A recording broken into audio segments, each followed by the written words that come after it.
Bíblias no Evangelho de Jesus Cristo, segundo a narrativa de Mateus, no capítulo de número 19. Mateus, capítulo de número 19. Lendo especialmente a partir do verso de número 3. Eu leio para a nossa edificação espiritual, que diz assim: vieram a ele alguns fariseus e o experimentavam, perguntando: é lícito ao marido repudiar a sua mulher por qualquer motivo? Então respondeu ele: não tendes lido que o Criador, desde o princípio, os fez homem e mulher? E que disse: por esta causa deixará o homem pai e mãe, e se unirá à sua mulher, tornando-se os dois uma só carne. De modo que já não são mais dois, porém uma só carne. Portanto, o que Deus ajuntou, não o separe o homem. Replicaram-lhe: por que mandou então Moisés dar carta de divórcio e repudiar? Então respondeu-lhe Jesus: por causa da dureza do vosso coração, é que Moisés vos permitiu repudiar vossa mulher, entretanto, não foi assim desde o princípio. Eu, porém, vos digo que quem repudiar sua mulher, não sendo por causa de relações ilícitas, e casar com outra, comete adultério. E o que casar com a repudiada, comete adultério. Disseram-lhe os discípulos: se essa é a condição do homem relativamente à sua mulher, não convém casar. Jesus, porém, lhes respondeu: nem todos são aptos para receber este conceito, mas apenas aqueles a quem é dado, porque há eunucos de nascença, há outros a quem os homens fizeram tais, e há outros que a si mesmos se fizeram eunucos por causa do reino dos céus. Quem é apto para admitir, admita. Vamos orar mais uma vez, meus irmãos. Bendito Deus, nós temos a Tua palavra lida diante de nós.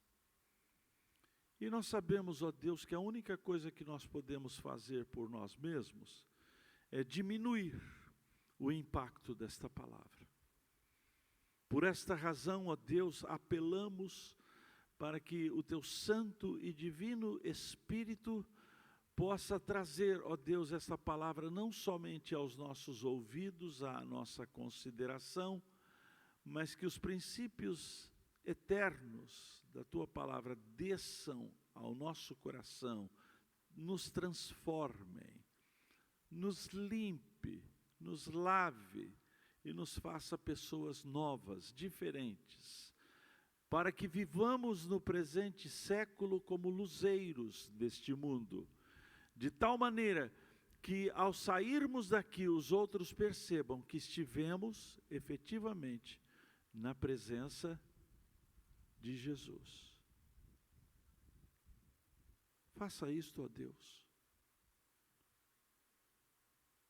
porque nós carecemos desta presença e transformação. Oramos em o nome de Jesus. Amém. Irmãos queridos, as circunstâncias aonde encontramos Jesus sendo questionado são múltiplas. Várias vezes aconteceram. Perguntas que foram feitas ao Senhor Jesus que não tinham absolutamente nenhum desejo de obter resposta. Não era essa a finalidade. Mas a finalidade era colocar o Senhor Jesus Cristo em constrangimento contra a parede, de tal maneira que qualquer resposta que ele desse seria motivo para constrangê-lo. Tipo de pergunta assim, marota, né?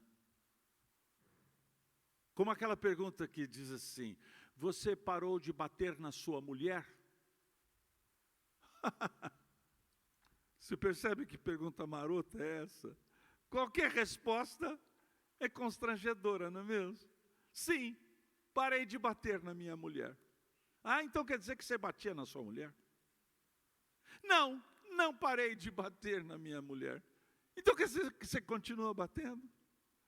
Quer dizer, qualquer resposta é uma resposta não propriamente para obter princípios, informação, mas a resposta é, na verdade, para nos colocar em constrangimento. Isso aconteceu diversas vezes, quando Jesus foi provado, tentado, colocaram o Senhor Jesus numa situação constrangedora. Veja só a pergunta: é lícito ao homem repudiar a sua mulher por qualquer motivo? Esse assunto era um assunto recorrente. Desde os tempos de Moisés, esse assunto foi trazido à baila. Paulo trata a respeito deste assunto, portanto, atravessa toda a Escritura e chega até nós. Esse é um assunto que vira e mexe, nós temos, na verdade, que nos confrontar com ele. A questão do divórcio, mais do que divórcio. Porque, na verdade, a pergunta não trata propriamente do divórcio, mas trata a respeito do repúdio. Era isto exatamente que Moisés estava tratando ali no Pentateuco, especialmente no livro de Deuteronômio. Era a questão do repúdio. Não havia divórcio nos dias de Moisés. Moisés precisou legislar sobre esse assunto, porque esse assunto, esse tema, trazia um grande constrangimento para a sociedade de Israel. Mulheres que estavam sendo repudiadas, e muitas delas colocadas para fora de casa, do contexto do lar. A pergunta é uma pergunta que inclui esse aspecto: é lícito ao homem repudiar a sua mulher por qualquer motivo? Quais eram os motivos? Eram os motivos mais tolos, mais idiotas possível. Ah, minha mulher tem mau hálito. Esse é o motivo. Ah, a minha mulher engordou. Ah, a minha mulher está velha. Vou trocar a minha mulher por outra de metade da sua idade. Qualquer motivo servia. E sendo qualquer motivo, então, esses motivos, na verdade, traziam razões que os homens no Antigo Testamento repudiavam as suas mulheres.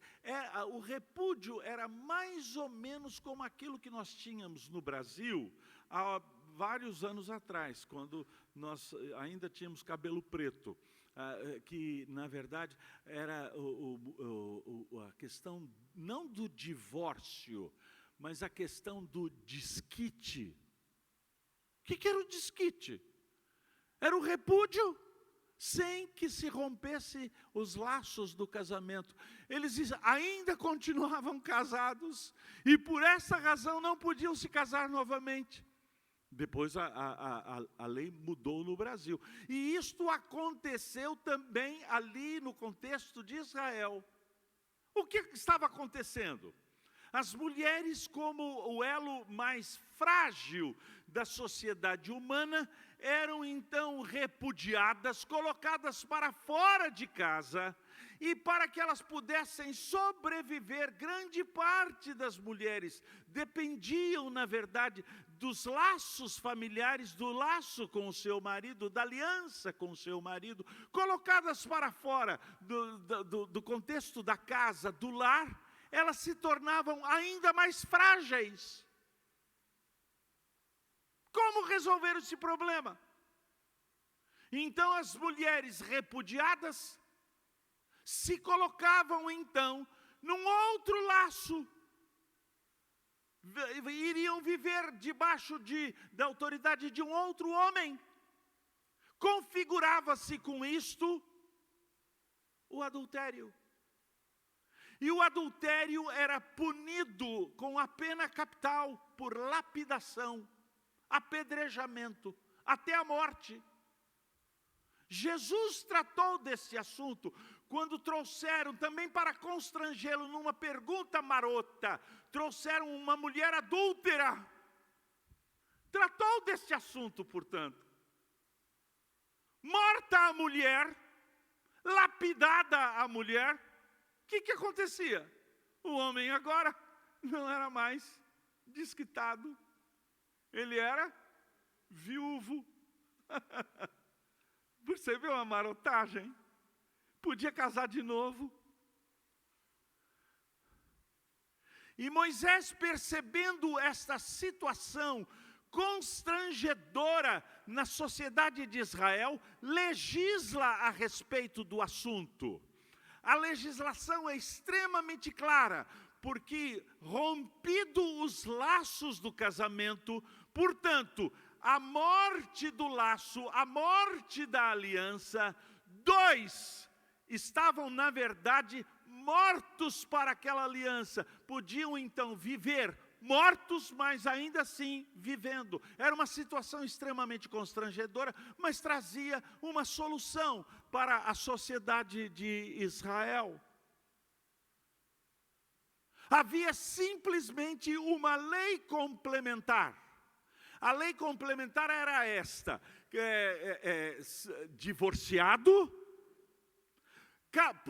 pelo fato de ter morrido o laço anterior, podia se casar novamente. No entanto, se o segundo casamento não desse certo, porque era bem provável. É interessante, até mesmo as estatísticas no Brasil dizem que o segundo ou terceiro casamento, via de regra, trazem mais problemas do que o primeiro casamento.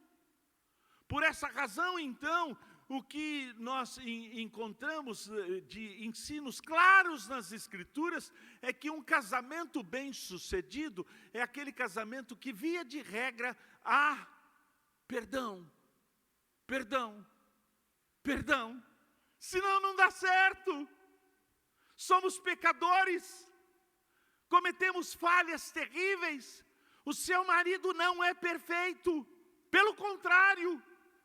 Mas em compensação, a sua mulher também não é perfeita, pelo contrário.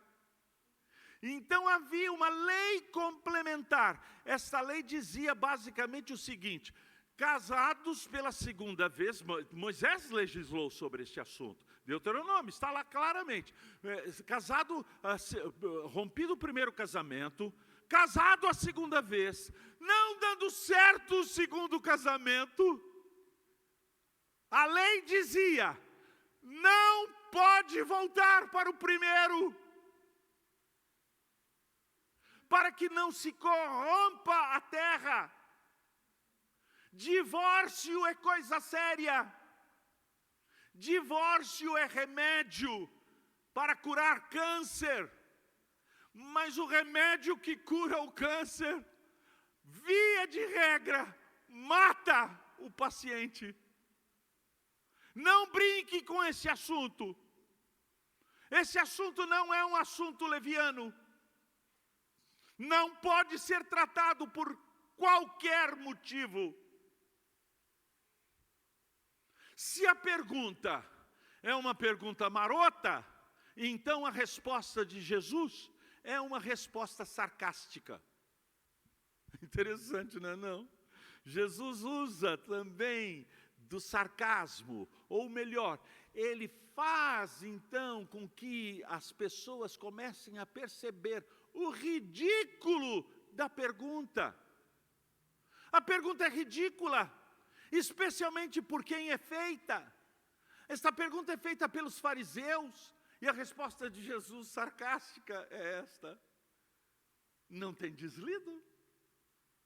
Em outras palavras, você, fariseu, que é doutor da lei, profundo conhecedor da Torá, profundo conhecedor do Pentateuco.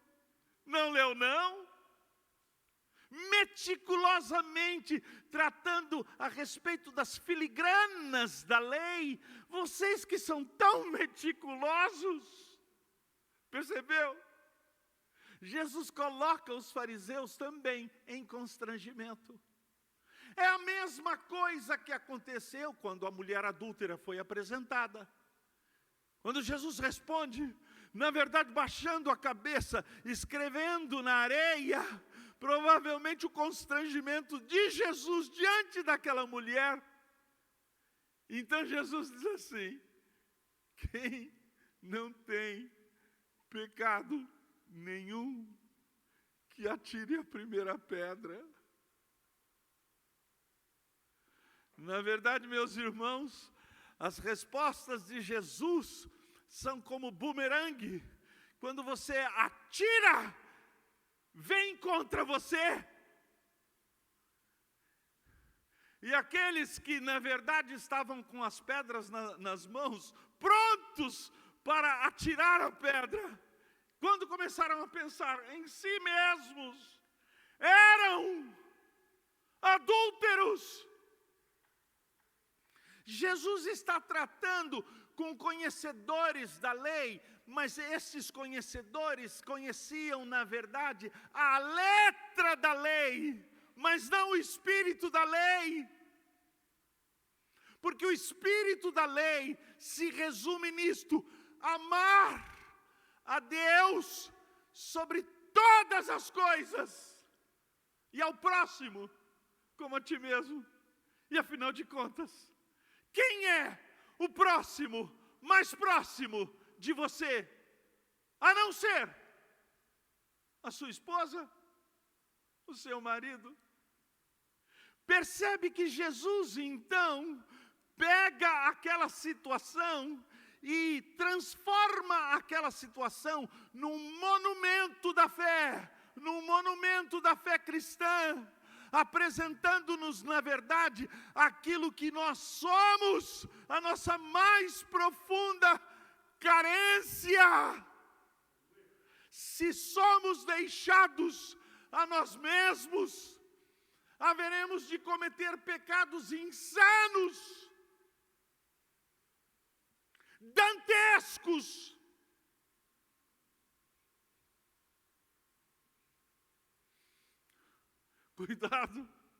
Cuidado, portanto, ao colocarem o dedo em riste em qualquer pessoa, seja o pecado que for.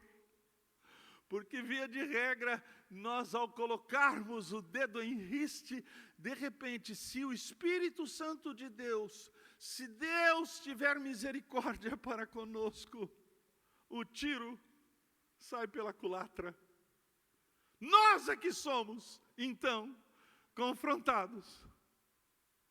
A resposta de Jesus tem uma outra finalidade. A finalidade é: não trate a respeito deste assunto tão grave, tão importante, de acordo com aquilo que você entende, com a sua imaginação. Não tem deslido. O fundamento para tratar a respeito desse assunto é a palavra de Deus.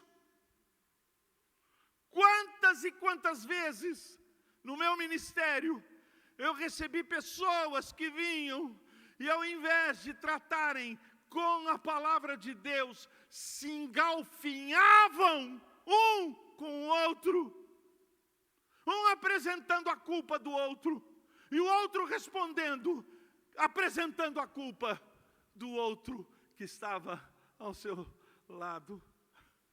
Se for tratado segundo a culpa, pode ter certeza, não há solução. O fundamento é, portanto, ao invés de tratarmos tete a tete, cara a cara, é abandonarmos esta visão e voltarmos então os nossos olhos para uma outra coisa, que está fora de nós, que é a palavra de Deus, está fora de nós. Nós não temos esta palavra sobre domínio, mas é o Senhor que domina a sua palavra e aplica esta palavra ao nosso coração. Então está fora de nós. Não seja tolo. O fundamento é a palavra de Deus. O fundamento não são as leis humanas. O fundamento não é aquilo que o Supremo Tribunal haverá de legislar, ainda que não possa. Não! Para nós é a palavra de Deus, o sola escritura. Não é aquilo que está acontecendo ao nosso derredor, que é tão costumeiro ao nosso derredor. Todo mundo faz assim. Não! Não tem deslido. O fundamento é a palavra de Deus. E no fundamento da palavra de Deus, existe um ordenamento das coisas. Não tem deslido que o Criador, desde o princípio, há alguém que ordena as coisas. Há alguém que define a realidade. Não somos nós que definimos a realidade é definida por um outro alguém. A realidade é definida pelo Criador. Ele tem, na verdade, a capacidade para definir a realidade que está ao nosso derredor. Nós lemos, meus irmãos, a realidade de uma maneira muito distorcida. Os nossos olhos, na verdade, foram contaminados. A nossa percepção, na verdade, foi, então, conspurcada. Nós precisamos de um óculos para ler a realidade. Todo mundo precisa de um óculos. E é interessante, meus irmãos, quando nós tomamos uma palavra e colocamos no final desta palavra o ismo, é o óculos. Capitalismo, militarismo, é o óculos. É a cosmovisão, como nós lemos a realidade ao nosso derredor. Comunismo é o óculos. Feminismo é o óculos que atinge todos os meandros da realidade. E atingindo todos os meandros da realidade, atinge inclusive o nosso conceito a respeito da vida e de Deus. Não tem deslido, ou melhor, coloquem um óculos. Há alguém que estabeleceu o que é a realidade. Não somos nós. A realidade está estabelecida pelo Criador. É assim que Ele fez. E o que Ele fez é bom. É perfeito. Traz harmonia. Traz paz ao coração. Traz felicidade. Casamento foi feito por Deus. Cabeça de Deus.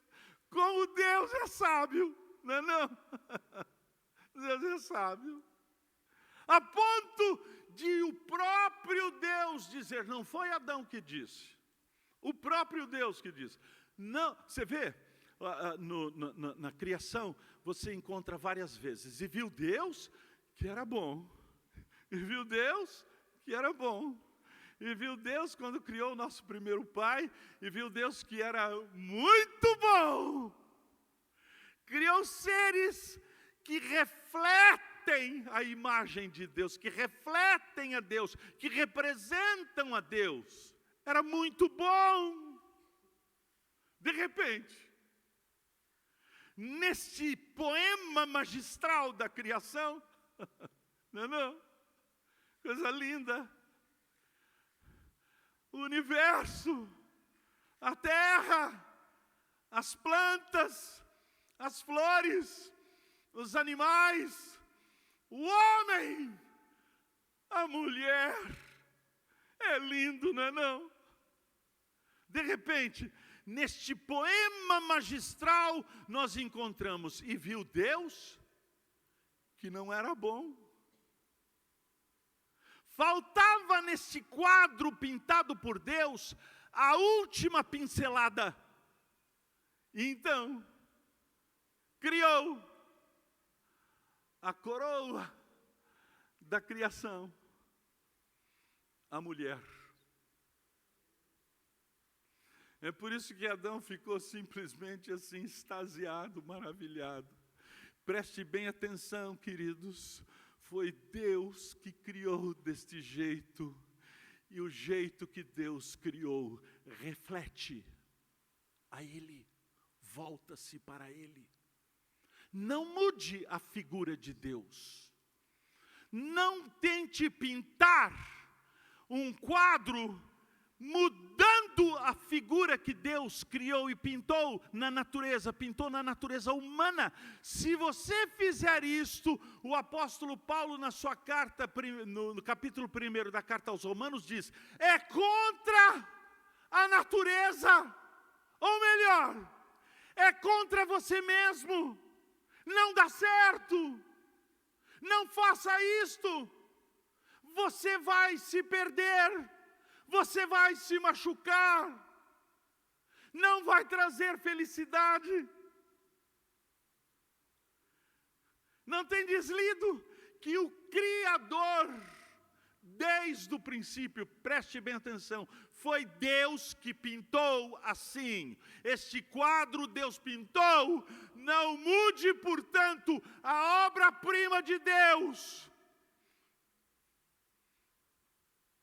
Volte à origem.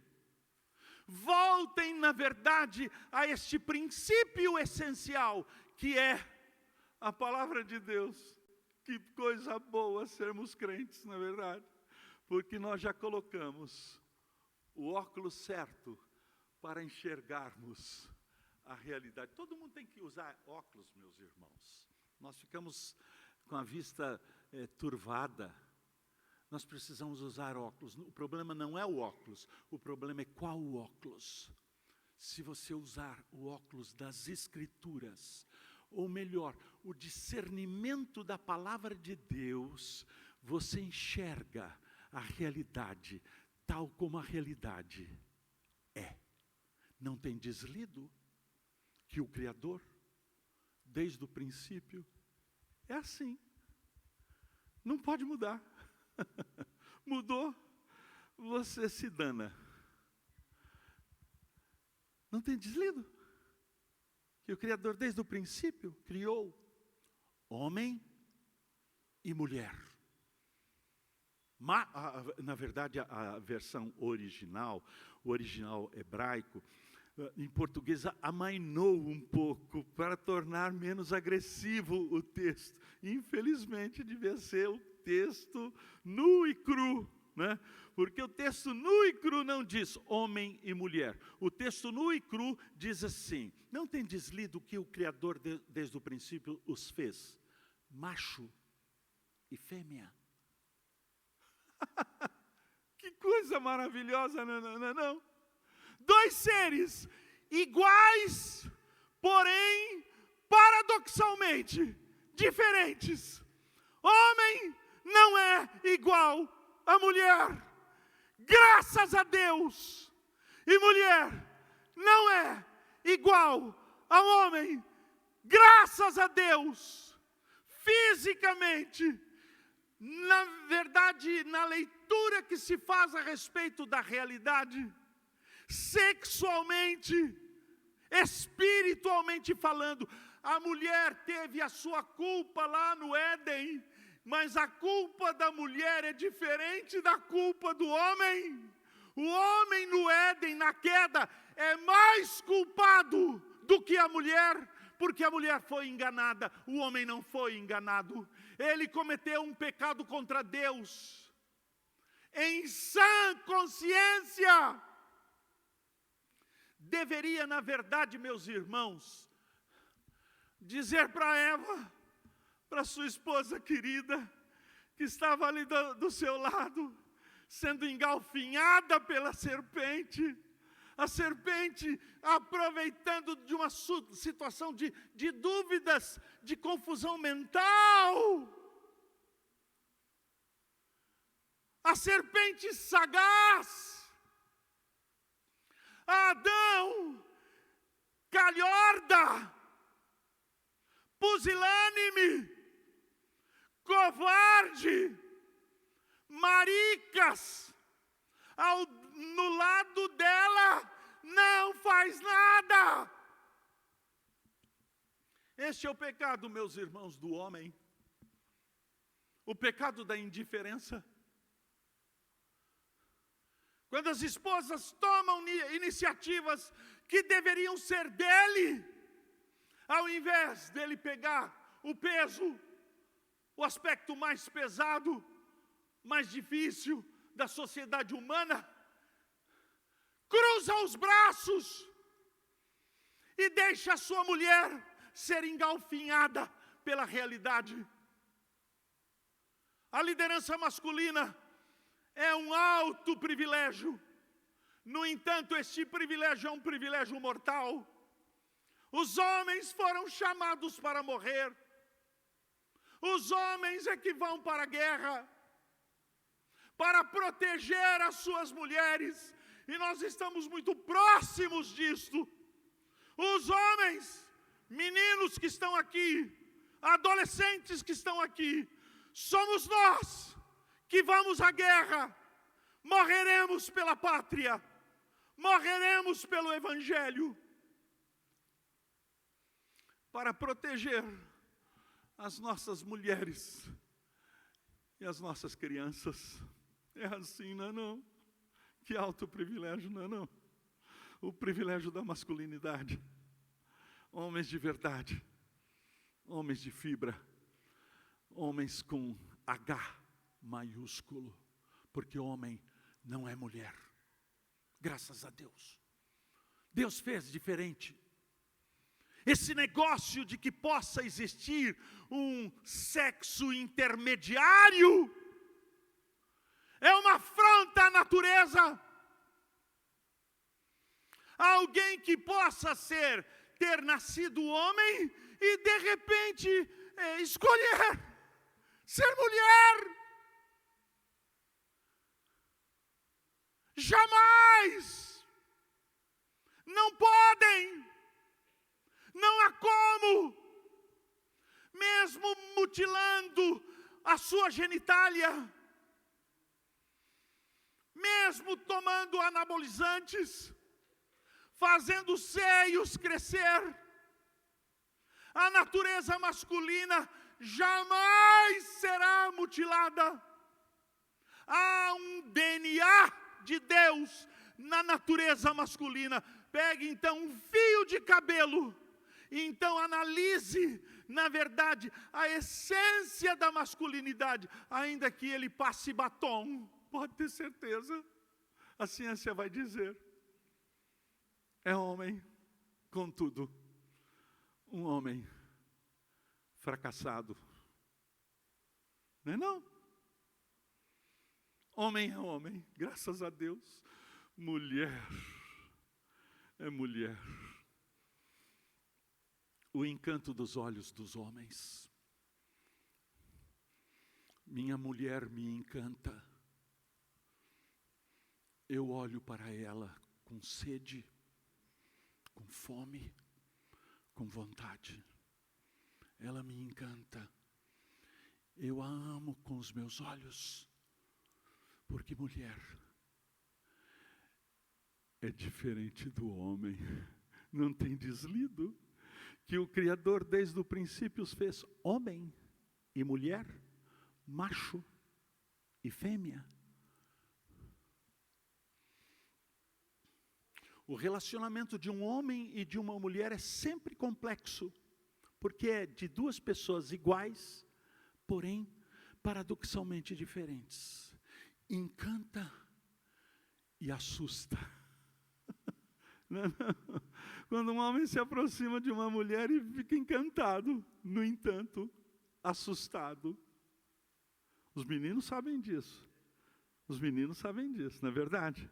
Quando se aproxima daquela garota que você admira, você não sabe nem o que falar. O que você vai dizer? Não é não? Adão ficou assim, abestalhado, encantado. Afinal, esta é osso dos meus ossos, carne da minha carne, chamar-se-á varoa, igual a mim, porém diferente de mim. Não é não? Os homens se encantam pelas mulheres. Adão foi tentado por Eva, enquanto Eva foi tentada pela serpente. Ambos sucumbiram. Adão deveria ter sido homem, na verdade. Ele deveria ter assumido a sua masculinidade e dizer assim: aqui não, minha filha, aqui não, minha querida. Filha coisa nenhuma, ela não era filha dele. Minha querida. Eu digo isso porque de vez em quando tem marido que chama a esposa de mamãe. Minha mãe? Que minha mãe coisa nenhuma? Você não pode levar a sua mãe para a cama. Você não pode chamar o seu marido de papai. Ele é seu homem. E quando a gente confunde, na verdade, as relações, confunde o relacionamento. Adão foi tentado pela mulher, deveria ter se interposto e ter dito: meu bem, aqui não. Eu, na verdade, recebi de Deus a ordem para dominar sobre todos os animais, e eu mato essa serpente. Eu piso na cabeça dela.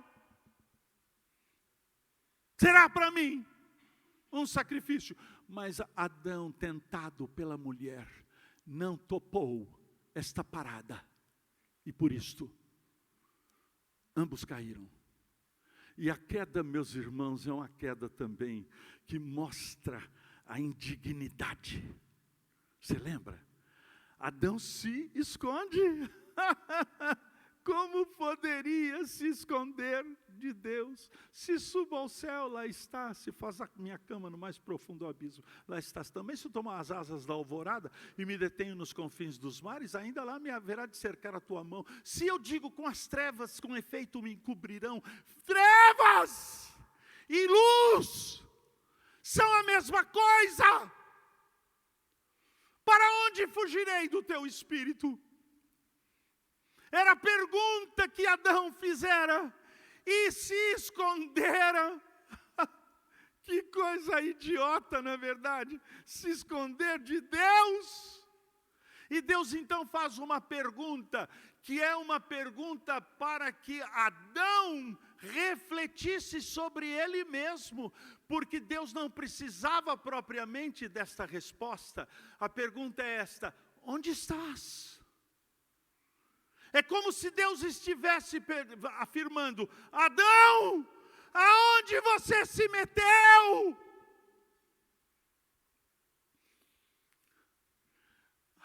Aí, o pecado já estava fazendo a sua obra de deterioração da personalidade humana.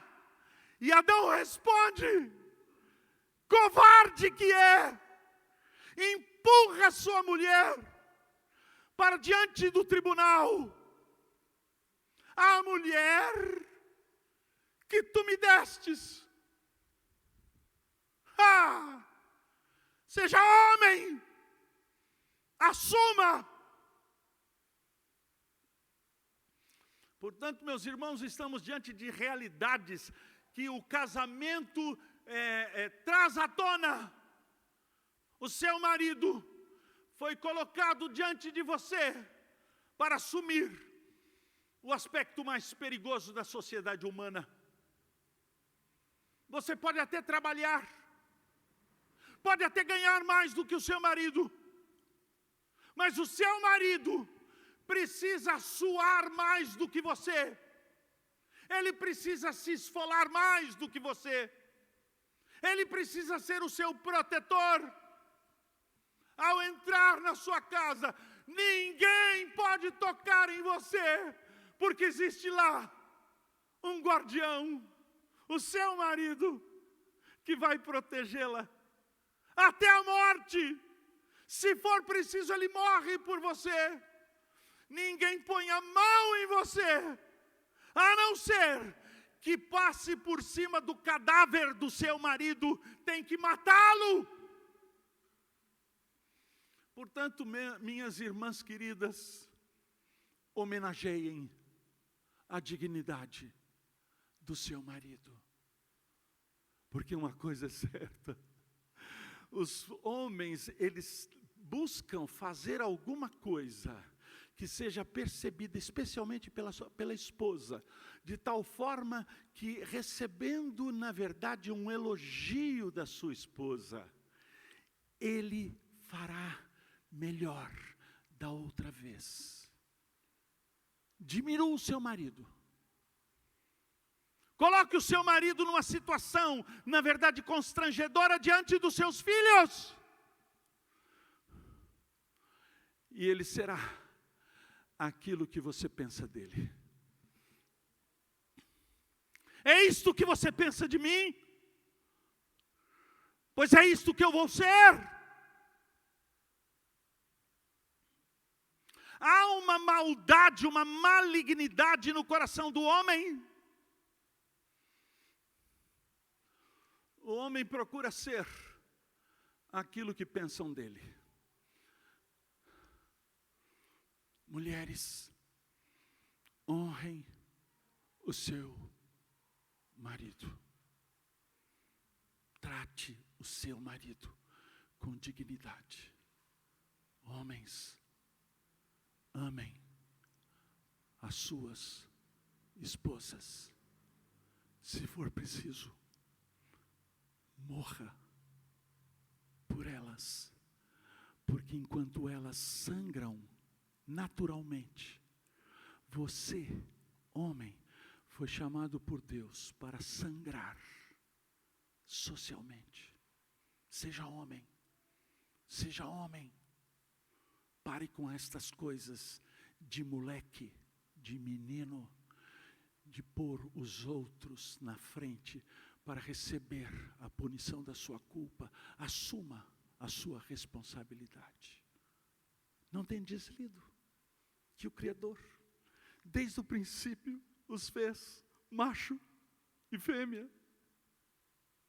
Segundo princípio, por causa disso, deixará o homem seu pai e a sua mãe. Sabe por quê, meus irmãos? A relação de pais e filhos é extremamente preciosa, profunda, poderosa, mas ela não é a coisa mais importante, não é a relação mais importante.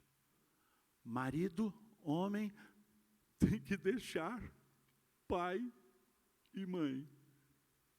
Sabe por quê? Porque o casamento é a célula fundamental da sociedade humana.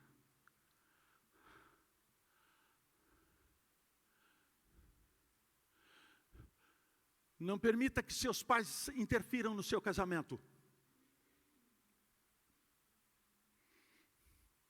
Não permita que a sua mãe dê pitacos no seu casamento. Ela pode até ter uma presença amorosa, mas ela não pode governar o seu casamento. Você é que governa, homem, não os seus pais. Deixa o homem, pai e mãe. É interessante, não diz que as mulheres devem deixar pai e mãe. É porque enquanto as mulheres estavam debaixo da autoridade dos pais, agora ela estará debaixo da autoridade, ou melhor, ela estará debaixo do autor, porque a autoridade está debaixo do autor. Se a autoridade não estiver debaixo do autor, não é autoridade, é autoritarismo. O seu marido está debaixo do autor. E ele, portanto, representa realidades de caráter espiritual. E por esta razão, você que estava sob as ordens lá de seus pais, agora está debaixo das ordens do seu marido, que vai governar você. E isso nem sempre é fácil, aceitar o governo do marido. Mas Deus chamou os homens, os maridos, para governarem, para deixarem pai e mãe. Preste bem atenção, pais e mães aqui. Empurrem os seus filhos, homens, para o mundo dos homens. Meninos que são extremamente protegidos debaixo das asas, debaixo da saia da mamãe, estes meninos nunca assumirão a responsabilidade. Os meninos hoje estão, na verdade, sendo extremamente protegidos, acolchoados. Meninos que não conseguem sequer deixar de falar fino. Porque os meninos são assim, não é verdade? Os meninos pequenos, eles têm, na verdade, quase que uma aparência feminina. Os meninos precisam rejeitar a feminilidade, o falar como se fosse uma mulher. Eles precisam aprender a falar como homem. Não foi assim que você aprendeu, que seu pai disse para você? Fala que nem homem, menino. Engrossa a sua voz. E é interessante, a voz feminina é uma voz que se perpetua durante toda a vida. É aquela voz gostosa, doce. Não há propriamente ímpeto na voz feminina. Ela é gostosa de se ouvir. O homem precisa aprender a falar como homem. A voz masculina não é natural. A voz masculina é aprendida.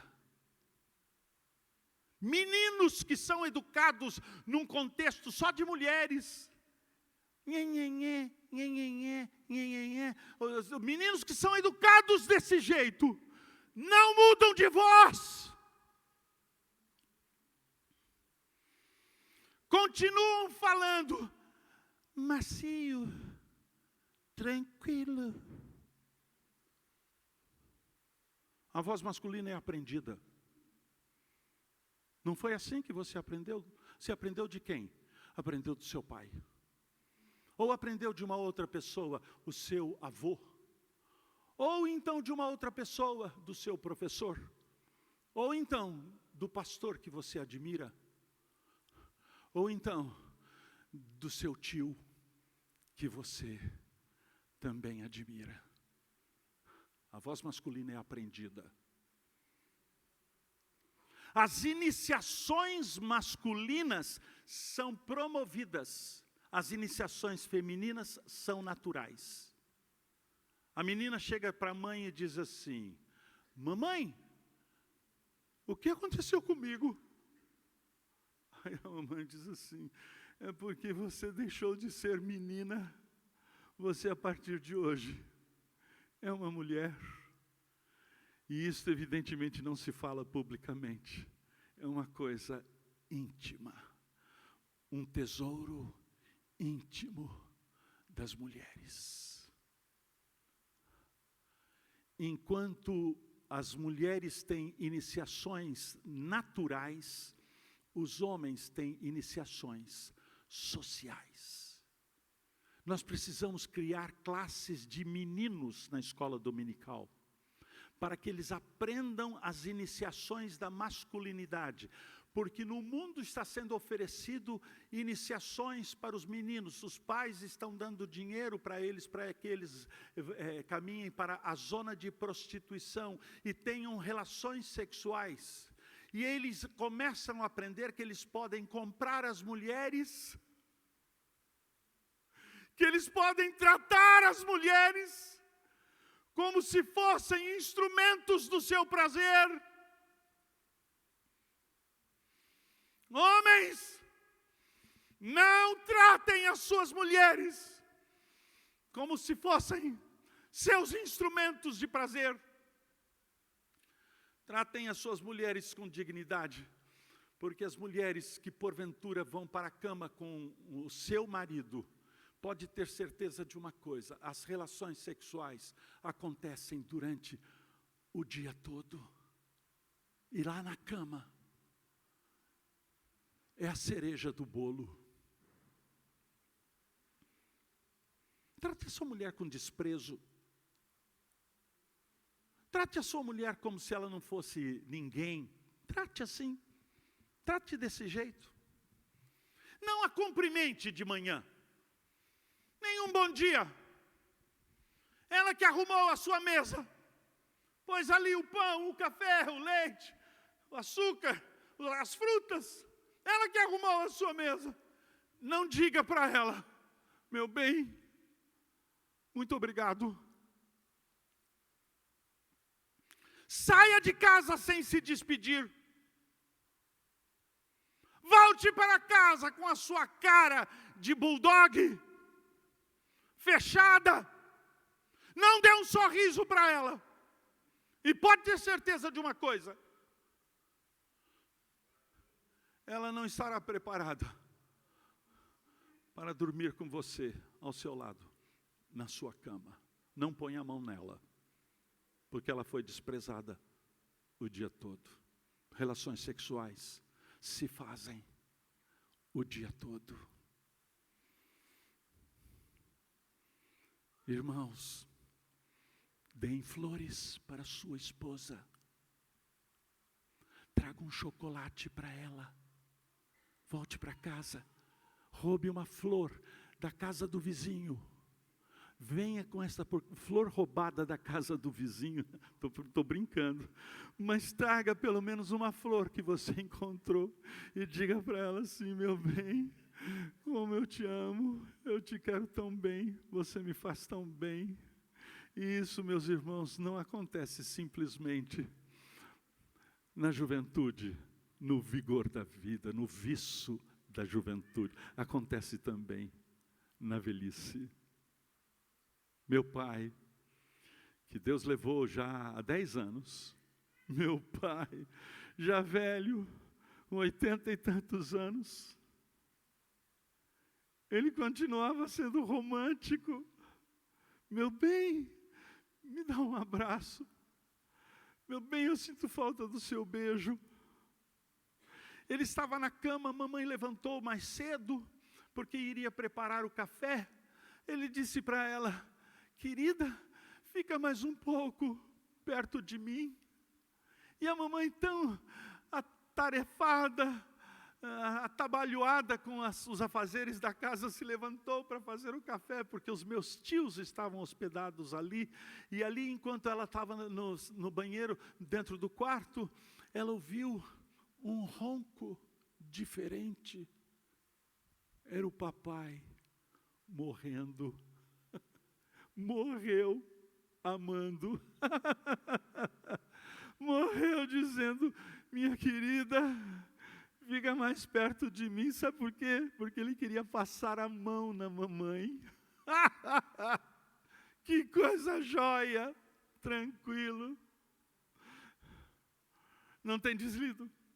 Que o Criador desde o princípio os fez homem e mulher, por causa disso deixará o homem seu pai e a sua mãe, e se unirá à sua mulher. Este é um aspecto extremamente importante. As relações sexuais devem ser a miúde, não podem ser esparçadas. Não podem, a Bíblia diz que não pode. Tem casais que passam 6 meses em brancas nuvens, não pode, tem que ser a miúde. Mulheres, esposas, não chega para o seu marido e fala assim, ai, hoje eu estou com dor de cabeça. Conhece aquela história do marido que trouxe comprimido tal, comprimido tal, comprimido tal, e a esposa disse assim, mas meu bem, hoje eu não estou com dor de cabeça. Aí ele falou assim, era isso que eu queria ouvir. As relações sexuais devem ser a miúde. Deus fez assim. Deus fez assim. O apóstolo Paulo diz que aqueles que quiserem, os casais que quiserem se dedicar à oração, e portanto terem um tempo separados, não com relações sexuais, um tempo separado para orarem, o apóstolo Paulo diz assim, por pouco tempo, para que não sejais tentados.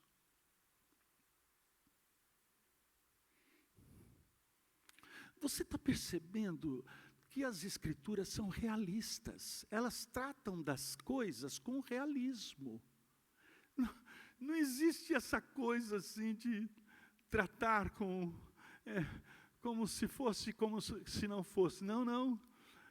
Relações sexuais, afastamento destas relações para oração por pouco tempo, para que não sejais tentados. Em outras palavras, as relações sexuais de um casamento, vou dizer uma coisa, reverendo, que parece heresia, mas é a pura verdade. Relações sexuais num casamento têm prioridade acima, sequer, da oração. Deus fez assim. Não tem deslido que o Criador, desde o princípio, os fez, homem e mulher. Por causa disso, deixará o homem seu pai e a sua mãe, e se unirá à sua mulher, tornando-se os dois uma só carne. Engraçado, né? Tornam-se uma só carne. Eu olho para ela, eu sei mais ou menos o que ela está pensando. Por que você está com essa cara? Os dois se tornam uma só carne.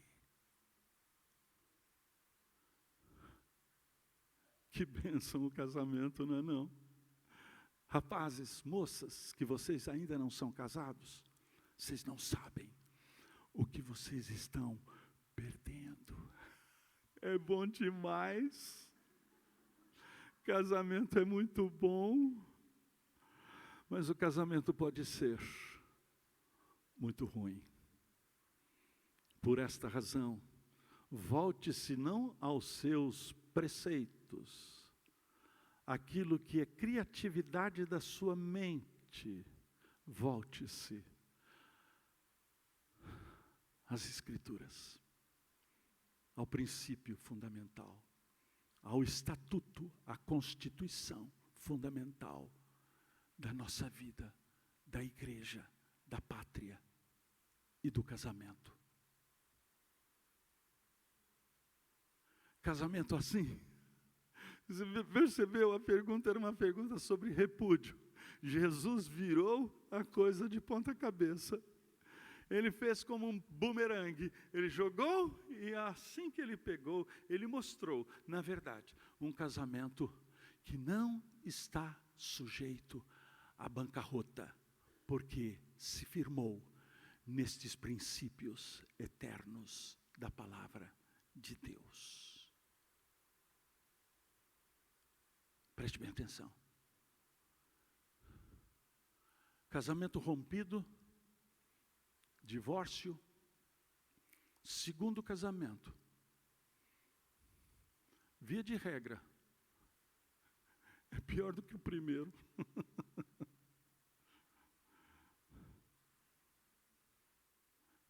Não jogue fora o seu vaso quebrado. Conserte o seu vaso. Porque ele é mais bonito do que aquilo que está fora. A grama do vizinho não é mais apetitosa. A grama do seu pasto é mais apetitoso, é mais gostoso. Que Deus tenha misericórdia de nós e nos dê casamentos, que sejam casamentos que se rompam somente com a morte. Com a morte. Até que a morte o separe. Vamos orar? Senhor, nós te louvamos pelos princípios eternos da tua palavra neste texto tão rico, tão precioso em cada detalhe, onde o Senhor Jesus abriu a sua boca e nos trouxe, portanto, o tesouro de uma vida bem-sucedida. Eu te louvo, ó Deus, por estes princípios e te imploro que tu nos permitas vivê-los em nossas próprias vidas, vivendo na presença de Jesus que ministra esta palavra, a palavra eterna. Louvamos por esta igreja tão linda, cheio de gente tão amável, casais que eu percebi, tão preciosos. Estenda a tua mão de graça sobre as famílias desta igreja e de forma especial sobre os casamentos de homem e mulher que estão aqui entre nós. Oramos em nome de Jesus. Amém.